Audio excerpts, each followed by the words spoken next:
stayed in a little hotel up in the mountains, and that's where we saw our thick-billed parrots. And they used to occur apparently in Arizona, but not so much any longer.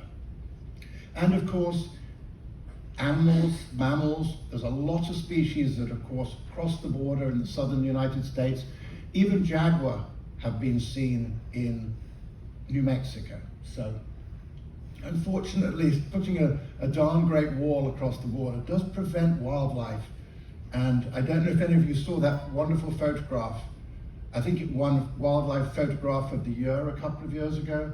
It was this roadrunner sitting in Mexico or in Arizona, just looking at this wall, thinking, now, how am I going to get over that? Thankfully, it can fly.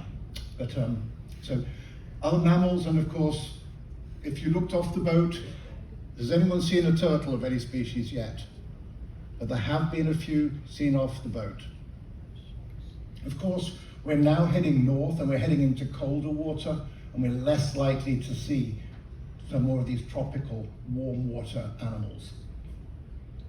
And of course, Mexico is very, very rich. I think there's several thousand species of butterfly.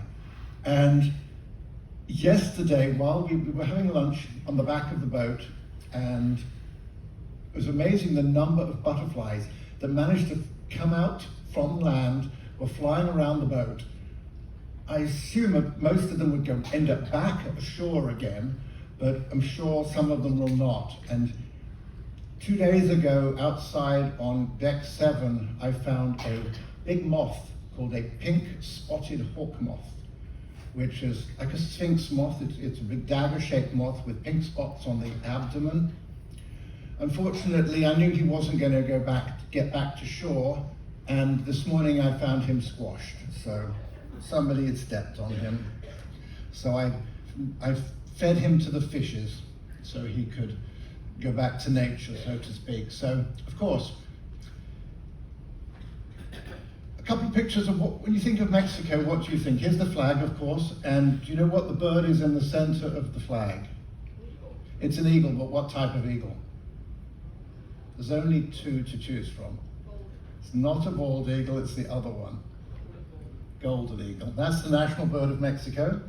And yes, the one in the middle of the flag is a little stylized, but it's basically a bird from the mountains. We're not likely to see one on any of this part of the trip.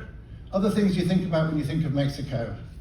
Frida Kahlo, of course, you all know who she was. She was an artist born in the early part of the 20th century and was a big member of the Mexican Communist Party, and then ended up marrying Diego Rivera, and was now is a very, very well collected artist in her own right.